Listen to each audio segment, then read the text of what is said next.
I sat on the couch, my phone glowing softly in the dim light of our living room. Ethan was out again, another networking event, another late night where I'd be left alone with nothing but social media to keep me company. It wasn't that I minded him working hard, he loved what he did, and his passion had always been one of the things I admired most about him. But tonight felt different. Tonight, something shifted inside me. My feed was flooded with pictures of Ethan laughing, shaking hands, posing for photos with colleagues and clients. He looked so confident, so alive, and then there she was, a stunning redhead standing too close to him, her hand resting lightly on his arm. Her smile was radiant, effortless, the kind that made you feel like she belonged wherever she stood. The caption beneath the photo read, "So proud of this amazing team, success grind." The words blurred as my chest tightened. I told myself it was irrational. Ethan would never give me reason to doubt him. He was loyal, dependable, everything a husband should be. But the seed of insecurity had already taken root, burrowing deep into the cracks I didn't even know were there. Why did she have to stand so close? Why did her touch linger just a second longer than necessary? I scrolled past the image, trying to shake off the unease, but it clung to me like static electricity. Every laugh captured in those photos felt louder, every smile brighter.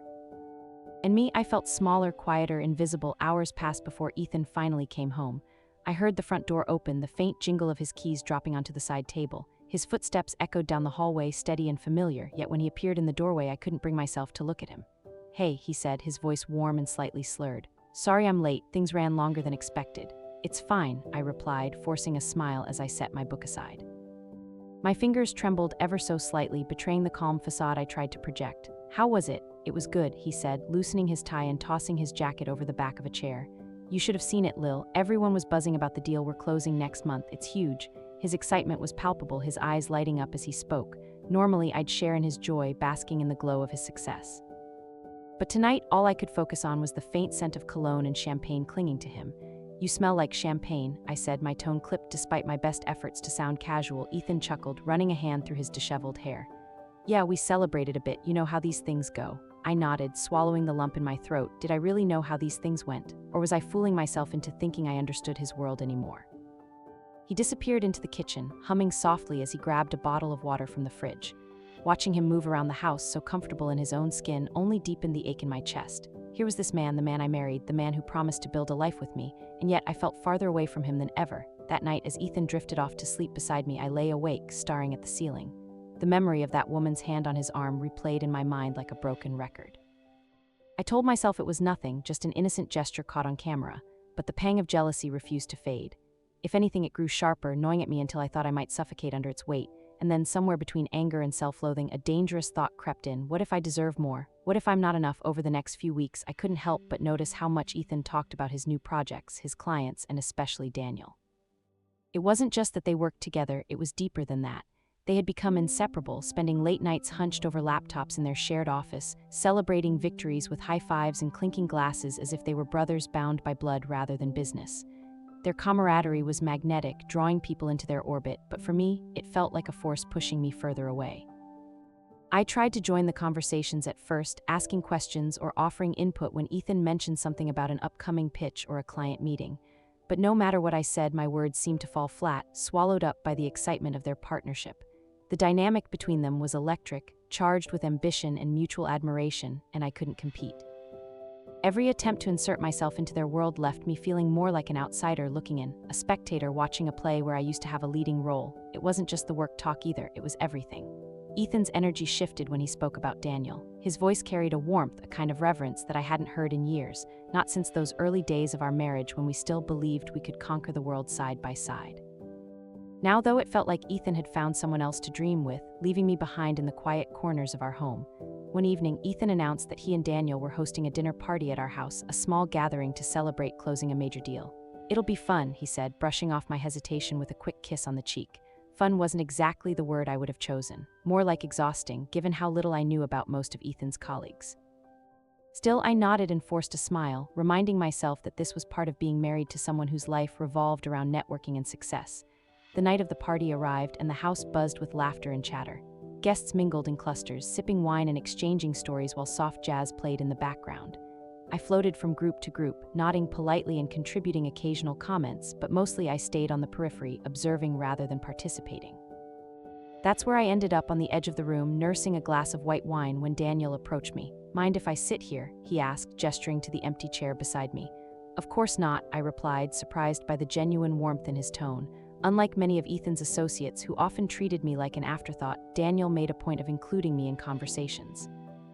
There was something disarming about him, his quiet intensity, the way his gaze lingered just long enough to make you feel seen without making you uncomfortable. We started talking quietly, steering clear of work-related topics. Instead, we delved into books we'd both read, swapping recommendations and debating plot twists. He told me about growing up in a small town, how he'd always felt out of place among the rolling fields and tight-knit community. I shared memories of my own childhood, laughing at the absurdity of family vacations gone wrong and the quirks of city life that drove us both crazy. For the first time in months, I felt truly seen, not as Ethan's wife or the woman who designed tasteful interiors, but as *me*. Daniel listened intently, his brow furrowing slightly when I described the challenges of balancing creativity with client demands. When I confessed that sometimes I wondered if anyone even noticed the effort I put into my work, he didn't dismiss it with a platitude. Instead, he leaned forward, his expression thoughtful. "Your designs are brilliant," he said finally, his voice steady and sincere. "And underappreciated, if you ask me." I blinked, caught off guard by the weight of his words. A flush crept up my neck, spreading across my cheeks as I looked down at my hands. No one had complimented my work like that in years, not even Ethan, whose praise had dwindled to polite acknowledgments over time. Hearing it from Daniel, though, meant something different. It wasn't just flattery, it was validation, a reminder that my contributions mattered even if they weren't flashy or headline-worthy. "Thank you," I managed, my voice softer than I intended. "That means a lot," he smiled, and for a moment the noise of the party faded into the background. It was just the two of us, sitting there in comfortable silence, the air between us humming with unspoken understanding. For the first time in what felt like forever, I didn't feel invisible. But as the evening wore on and Ethan joined us, pulling Daniel back into the whirlwind of conversation and celebration, I realized how fleeting that feeling might be. Because no matter how much Daniel saw me in that moment, the reality was that I was still standing on the outside, watching, waiting, wondering if I'd ever find my way back in. The weekend getaway was Ethan's idea, a cabin retreat nestled deep in the woods meant to celebrate their latest project's success. He had pitched it with such enthusiasm, his eyes lighting up as he described the cozy fireplace, the serene lake nearby, and the promise of uninterrupted quality time.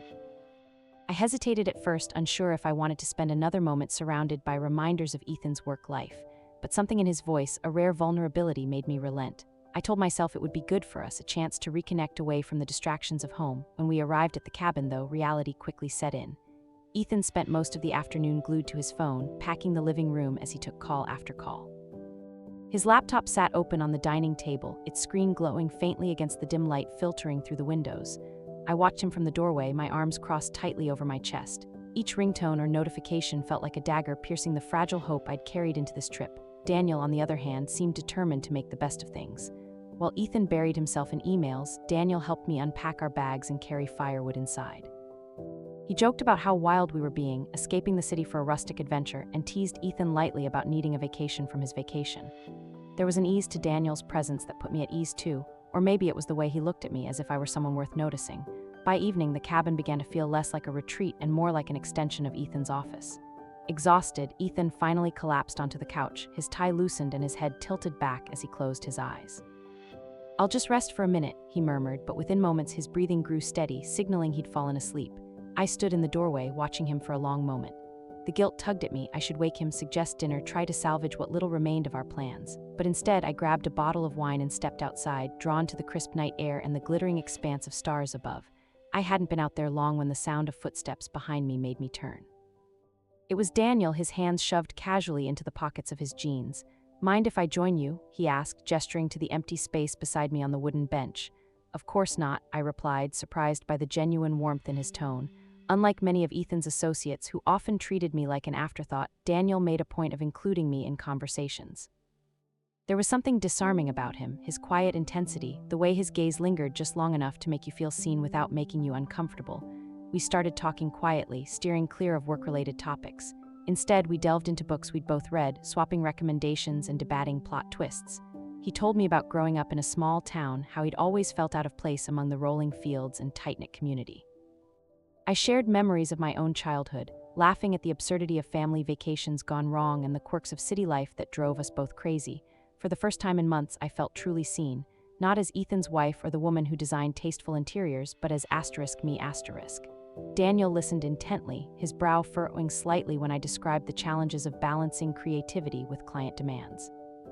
When I confessed that sometimes I wondered if anyone even noticed the effort I put into my work, he didn't dismiss it with a platitude. Instead, he leaned forward, his expression thoughtful. "Your designs are brilliant," he said finally, his voice steady and sincere. "And underappreciated, if you ask me." I blinked, caught off guard by the weight of his words. A flush crept up my neck, spreading across my cheeks as I looked down at my hands.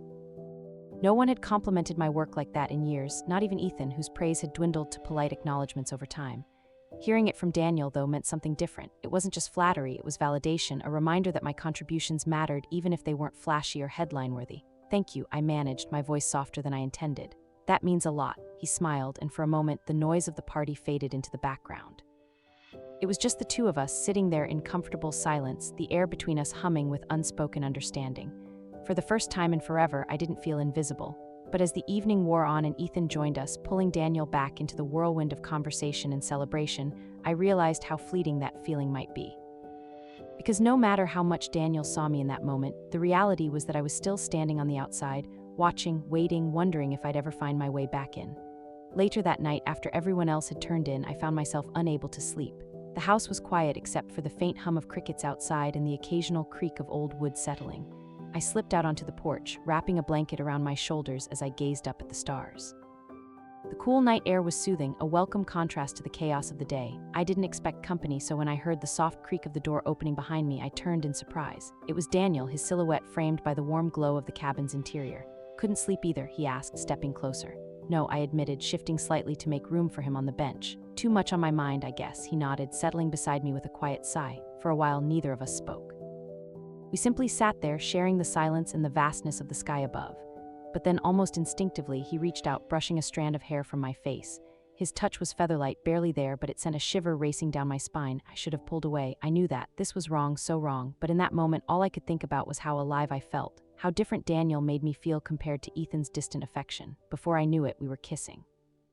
It happened so fast, yet it felt inevitable, like the culmination of weeks of unspoken tension. His lips were soft, tentative at first, as if he were giving me the chance to stop him. But I didn't want to stop. Not now, not when every nerve in my body was alight with sensation. It was reckless, impulsive, a mix of loneliness, longing, and rebellion. I knew it was wrong. I knew it could ruin everything. But in that moment, none of that mattered. All I could focus on was how Daniel's presence filled a void I hadn't realized was there, how his kiss awakened feelings I thought I'd buried long ago. When we finally pulled apart, breathless and wide-eyed, the enormity of what we'd done hit me like a tidal wave. Guilt gnawed at the edges of my conscience, but beneath it was something else, a spark of excitement, a thrill I hadn't felt in years. "We shouldn't have done that," I whispered, my voice trembling. "I know," Daniel replied, his tone heavy with regret, but also something else. Longing, maybe, or understanding. Neither of us moved. We simply sat there, staring at each other in the flickering glow of the porch light, the weight of what we'd done settling heavily between us. I knew we couldn't undo it, couldn't pretend it hadn't happened. But as I looked at Daniel, I realized I didn't want to, not entirely, because for the first time in years, I felt truly alive. The morning light filtered through the thin curtains of the cabin, painting soft golden streaks across the wooden floor. I woke up on the couch where Daniel and I had spent most of the night talking, or at least that's what I tried to tell myself as my mind replayed every detail of what had actually happened. The memory of his lips on mine was seared into my thoughts, vivid and unrelenting. It wasn't just a kiss, it was an awakening, a moment when everything inside me shifted. But now, in the harsh clarity of daylight, all I felt was guilt. I sat up slowly, pulling the blanket tighter around me as if it could shield me from the weight of what I'd done. My heart raced at the sound of movement coming from the bedroom down the hall. Ethan. Panic surged through me, sharp and suffocating. What if he knew? What if somehow, someway, he could sense the betrayal hanging heavy in the air? I forced myself to move, tiptoeing toward the bedroom like a ghost trying not to be seen. The door creaked slightly as I pushed it open, and I froze, holding my breath. Ethan was still asleep, his chest rising and falling steadily beneath the covers. Relief washed over me, but it was fleeting. Even in his slumber, he looked so peaceful, so trusting. And here I was, carrying this secret that would shatter him if he ever found out. Slipping under the blankets, I lay there stiffly, staring at the ceiling. Every second felt like an eternity, each tick of the clock echoing louder than it should have. I told myself over and over again that it was a mistake, a fleeting lapse in judgment brought on by loneliness and too much wine. But no matter how many times I repeated those words in my head, they didn't make the ache in my chest go away. When Ethan finally stirred, stretching lazily before rolling over to face me, I plastered a smile onto my face. "Morning," I said, my voice trembling slightly despite my best efforts to sound normal. "Hey," he replied, his tone warm and affectionate as always. He reached out to brush a strand of hair from my face, and I flinched involuntarily. His touch, once comforting, now felt foreign, like a reminder of everything I'd jeopardized. "You okay?" he asked, his brow furrowing with concern. Yeah, just tired, I lied, forcing another smile. Didn't sleep well, he nodded, seemingly satisfied with my answer, and got up to start his day. Watching him walk away, I felt a pang of shame so intense it nearly brought tears to my eyes. How could I do this to him? To us, as the day unfolded, I struggled to act normal around both men. Every glance from Daniel felt loaded with unspoken meaning, his eyes lingering on mine for just a fraction of a second too long. Each time my stomach twisted into knots and I had to look away, pretending to focus on something else, anything else. Meanwhile, Ethan remained blissfully unaware, chatting about work or cracking jokes as though nothing had changed. His obliviousness only deepened my guilt, making me feel even more like a fraud. At one point, Daniel caught me alone in the kitchen while Ethan was outside chopping firewood. I busied myself with washing dishes, keeping my back turned to him, hoping he'd take the hint and leave me be. But he didn't. "We need to talk," he said quietly, his voice low enough that Ethan wouldn't hear from outside. "There's nothing to talk about," I replied sharply, though my hands trembled as I scrubbed at a plate that was already clean. "It was a mistake, it can't happen again." "A mistake," he echoed, stepping closer. His presence filled the small space, making it hard to breathe. "Is that really how you feel?" "Yes," I snapped, spinning around to face him. "What do you want me to say, Daniel? That I enjoyed it, that I don't regret it? Because I do, I regret it more than anything." His expression softened, and for a moment I thought he might reach out to touch me. Instead, he took a step back, running a hand through his hair. "You don't mean that," he said finally, his voice barely above a whisper. "And neither do I." Before I could respond, Ethan's voice called out from the doorway. "Everything okay in here?" I turned quickly, forcing a laugh. "Of course, just debating whose turn it is to wash dishes." Ethan grinned, shaking his head. "Leave it to you two to argue over chores." The rest of the day passed in a blur of forced smiles and awkward silences. I threw myself into mundane tasks, cooking, cleaning, organizing, anything to keep my hands busy and my mind distracted. But no matter what I did, the memory of Daniel's kiss lingered, haunting my every move. That evening, as we sat around the fire pit under a canopy of stars, I found myself caught between two worlds. On one side was Ethan, the man I'd built a life with, the person who loved me unconditionally. On the other was Daniel, whose presence ignited something within me that I hadn't realized was missing. Being near him made me feel alive in a way I hadn't in years, but it also filled me with dread. How could I reconcile these conflicting emotions? How could I choose between them without losing a part of myself? Ethan leaned back in his chair, sipping his drink and laughing at something Daniel said. They were so different, yet their friendship seemed effortless, natural. I envied that ease, that connection. For so long, I'd been content, or at least resigned, to fade into the background of their dynamic. But now, after last night, returning to that role felt impossible. "Lila," Ethan's voice broke through my thoughts. "You've been quiet tonight. Everything all right?" I blinked, startled, and forced a smile. "Just tired, I guess. It's been a long weekend." He nodded sympathetically, reaching out to squeeze my hand. "We'll head home tomorrow, get some rest." Home. The word sounded hollow, almost mocking. Could I really go back to the way things were? Could I pretend that none of this had happened? As the fire crackled softly in the background, I glanced at Daniel, who was watching me with an intensity that made my heart skip a beat. There was no judgment in his gaze, only understanding and maybe even a hint of hope. Hope for what? I wasn't sure. All I knew was that the thought of going back to being invisible, of living a life where I felt like nothing more than a shadow, filled me with a fear I couldn't ignore. But how could I possibly justify pursuing something that would destroy everything I held dear? Back in the city, life resumed its usual rhythm, or at least it tried to. For me, though, nothing felt normal anymore. The guilt from that weekend at the cabin lingered like a shadow I couldn't shake, no matter how hard I tried. Every glance at Ethan, every word we exchanged, carried the weight of my betrayal. Yet despite the gnawing ache inside me, something else began to take root, a strange kind of exhilaration. It started with texts, innocent enough at first. Daniel would send a casual message about work or ask if I'd seen some article he mentioned during one of our conversations. His tone was light, friendly, almost playful. At first, I hesitated to respond. Each reply felt like crossing another invisible line, but soon I found myself looking forward to his messages. They were a lifeline, pulling me out of the suffocating monotony of my days and reminding me that someone saw me, not just as Ethan's wife, but as *me*. The shift happened gradually, so subtly that I barely noticed until it was too late. What had started as harmless banter turned flirtatious. Compliment here, a teasing remark there. It wasn't overt, not something anyone else would pick up on. But I knew, and deep down so did Daniel. One evening, after an especially long day of pretending everything was fine, I sat on the couch scrolling through my phone while Ethan worked late in his office. The house was quiet except for the faint hum of the refrigerator and the occasional creak of the floorboards settling. My thumb hovered over Daniel's name before I tapped it open, rereading our thread. There was a comfort in his words, a warmth that made me feel alive again. Before I could second-guess myself, I typed out a message. "You ever miss those nights under the stars?" I hit send before I could change my mind, my heart racing as the 3 dots appeared almost instantly. "Every night," he replied, "but it's not just the stars I miss." My breath caught and I stared at the screen, heat rising to my cheeks. This was dangerous territory, and yet I couldn't bring myself to stop. Instead, I leaned back against the couch, letting his words sink in. It wasn't just flattery, it was validation, something I hadn't realized I'd been craving for so long. Our secret meetings began shortly after that. At first, they were innocent, a coffee run where we accidentally bumped into each other, a quick walk around the park to discuss a project we were supposedly collaborating on. But the more time we spent together, the harder it became to keep things platonic. Every stolen moment left me breathless, torn between exhilaration and self-loathing. There was a cafe downtown where we often met, tucked away in a quiet corner far from prying eyes. We'd sit across from each other, sipping lattes and laughing over stories only we understood. To anyone watching, we probably looked like colleagues catching up, but the tension between us was palpable. His foot would brush mine under the table, sending shivers up my spine. His gaze lingered just a fraction longer than necessary, making my pulse quicken. "You're glowing today," he said once, his voice low enough that only I could hear. "What's got you smiling?" I shrugged, trying to play it cool, but the truth was I didn't know how to explain it. Being with him made me feel like I was stepping out of a fog I hadn't even realized I was lost in. For the first time in years, I felt seen not as a prop in Ethan's world, but as someone worthy of attention, admiration, desire. "It's nothing," I murmured, avoiding his eyes. "Just happy to be here." He reached across the table then, his fingers brushing against mine. The contact was fleeting, but it sent a jolt through me, leaving me both thrilled and terrified. This was wrong, so wrong, but it also felt right in a way I couldn't deny. Meanwhile, Ethan remained oblivious, consumed by his work as always. He came home later and later each night, his focus entirely on expanding his company. When he was home, he was distracted, scrolling through emails or taking calls even during dinner. Watching him from across the room, I wondered how he could fail to notice the cracks forming in our marriage. Didn't he see the distance growing between us, or was he simply too busy to care? Part of me wanted to confess everything, to sit him down and tell him about Daniel, about the way I felt trapped in a life that no longer fit. Maybe then we could start over, rebuild what we'd lost. But another part of me, a darker, angrier part, wanted to punish him. Punish him for making me feel so insignificant, for letting me fade into the background without even realizing it.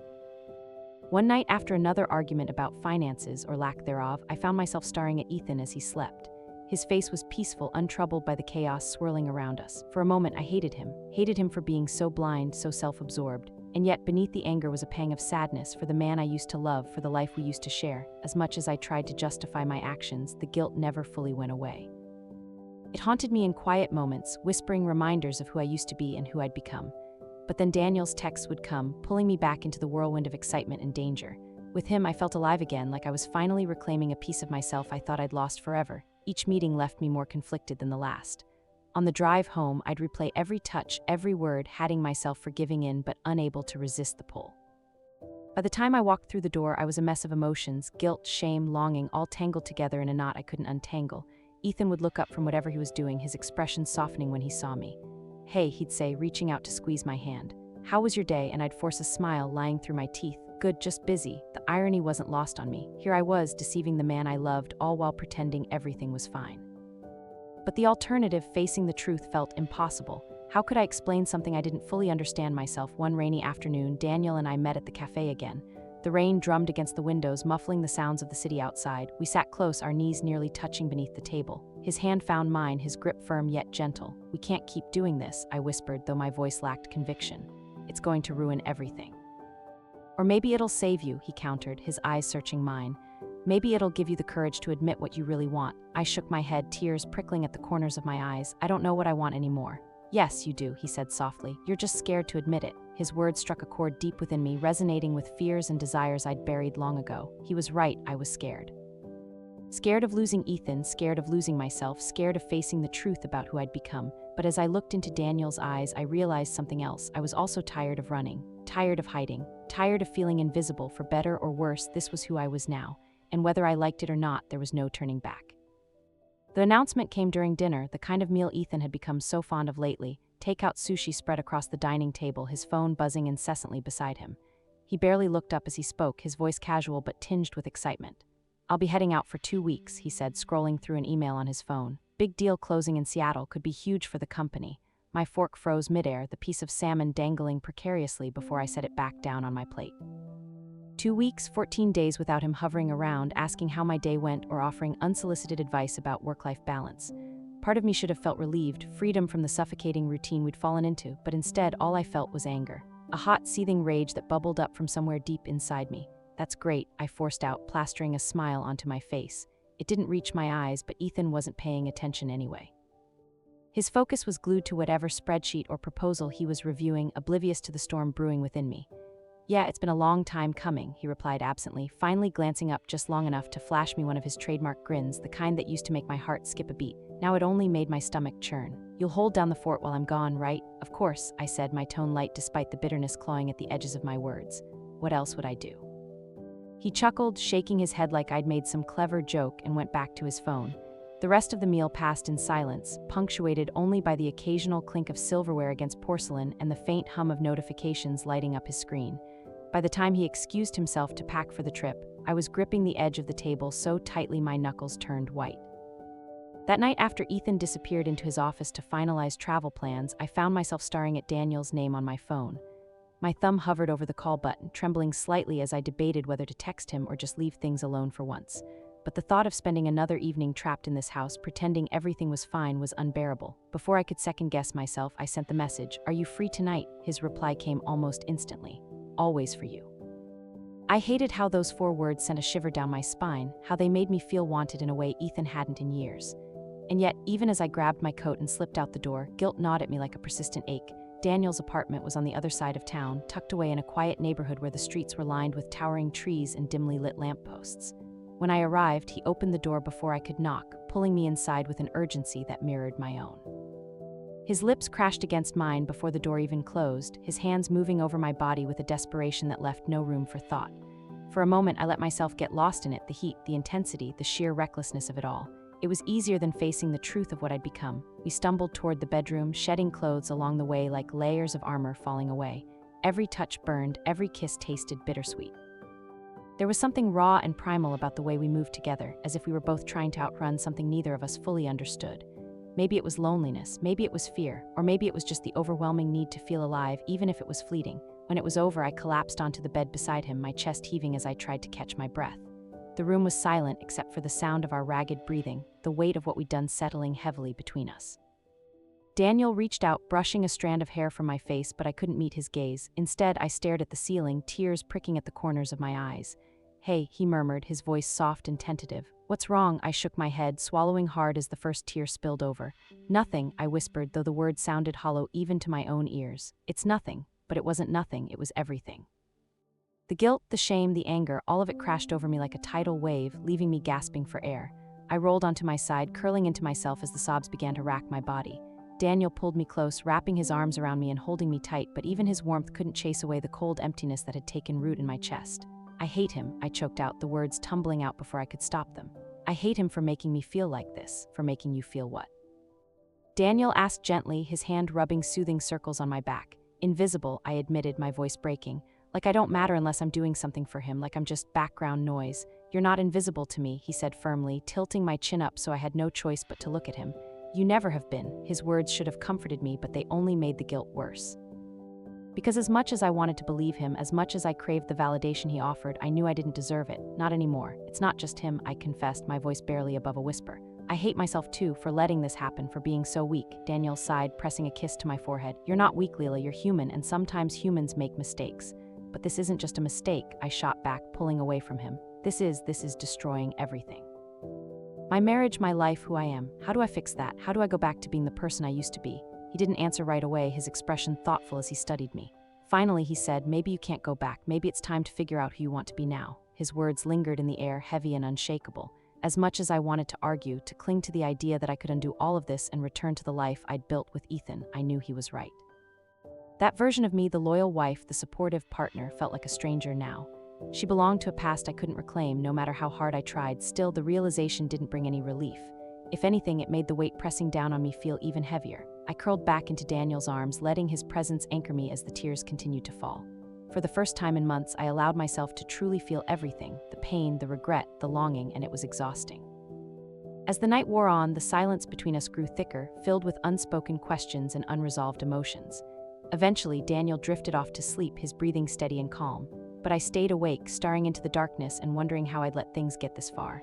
How had I gone from being someone who believed in love and commitment to someone who couldn't even recognize herself anymore? By the time morning came, I still didn't have any answers. All I knew was that I couldn't keep living like this, torn between two worlds, drowning in guilt and confusion. Something had to change, I just didn't know if I had the strength to make it happen.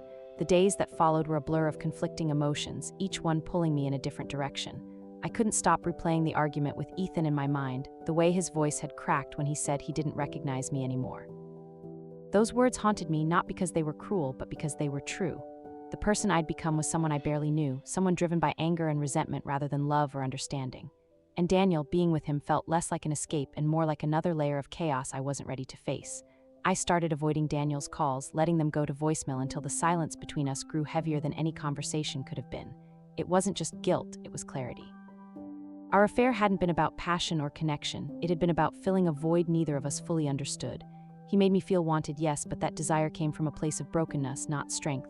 Every text I ignored, every meeting I canceled felt like shedding a piece of armor I no longer needed. But it also left me exposed, raw, and terrified of what came next. Ethan, for his part, seemed quieter after our fight.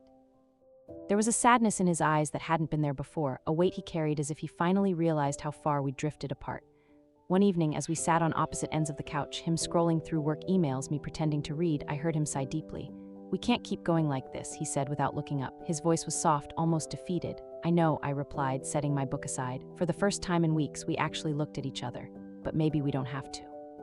He frowned, confused. "What do you mean?" "I mean, maybe we can fix this, or at least try."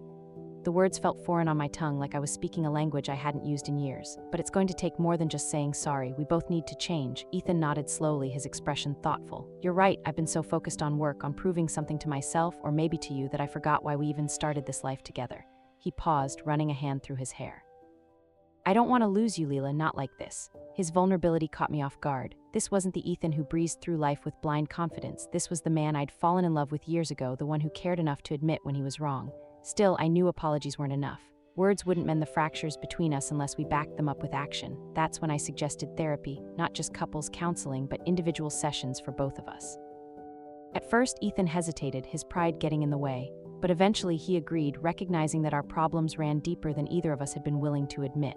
Sitting in that therapist's office for the first time was excruciating. The sterile walls, the uncomfortable chairs, the awkward silences, it all felt so clinical, so detached from the messy reality of our lives. Yet, as the weeks went on, something shifted. Talking openly about my insecurities, my fears, my doubts helped me untangle the knot of emotions I'd buried for so long.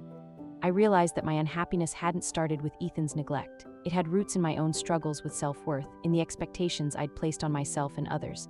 Daniel crossed my mind often during those sessions, especially when the therapist asked me to reflect on why I'd sought comfort outside my marriage. Admitting the truth aloud was painful. I hadn't turned to Daniel because I loved him, but because I hated myself. I saw him as a rebellion against everything I felt powerless to change, a fleeting distraction from the emptiness inside me. Ending things with him was one of the hardest decisions I've ever made, but it was also the most necessary. When I finally called him, my hands shook so badly I could barely hold the phone. "We can't see each other anymore," I said, my voice trembling. There was a long pause on the other end. "Is this because of Ethan?" he asked, his tone guarded. "No," I replied firmly. "This is because of me, because I need to figure out who I am without leaning on anyone else to define me." He didn't argue, though I could hear the hurt in his voice. "Take care of yourself, Lila," he said quietly before hanging up. That call marked the end of something I'd clung to for far too long, but it also felt like the beginning of something new, something real. As Ethan and I continued therapy, we began to rebuild not the same version of our relationship, but a healthier, more honest one. We learned to communicate without blaming, to listen without interrupting, to forgive without forgetting. It wasn't perfect. There were still moments of tension, of doubt, of wondering if we were fighting a losing battle. But we were trying, and that alone gave me hope. Looking back now, I see my affair with Daniel for what it truly was, not a solution, but a symptom. A desperate attempt to fill a void that only I could address. Cheating didn't fix anything, it just added layers of guilt and shame to the issues I was already struggling with. What saved me wasn't running away from my problems, but facing them head-on. It was learning to value myself, to set boundaries, to prioritize my mental health and emotional well-being. Today, Ethan and I are still a work in progress. Some days are better than others, and there are times when I wonder if we'll ever fully recover from the damage we caused. But I'm okay with that uncertainty, because I've learned that healing isn't about perfection, it's about effort. About showing up even when it's hard, about choosing to stay not out of obligation but because you believe in the possibility of something better. And while I'll always carry the scars of what happened, they remind me of how far I've come and how much farther I can go. Months later, sitting on the porch of our newly renovated home, I let the cool evening breeze brush against my skin. The sunset paints the sky in hues of orange and pink, a quiet beauty that mirrors the peace I've fought so hard to find. Thoughts of Daniel still linger, sharp but fleeting, like shadows at dusk. Guilt whispers, but it no longer controls me. Ethan emerges from inside, handing me a cup of tea before settling beside me. His touch is warm, familiar now in a way it hadn't been for years. We're not perfect, far from it, but we've learned to be honest, to listen without fear, to rebuild what was broken. Jealousy almost destroyed me, I murmur softly, watching the horizon, but maybe it saved me too.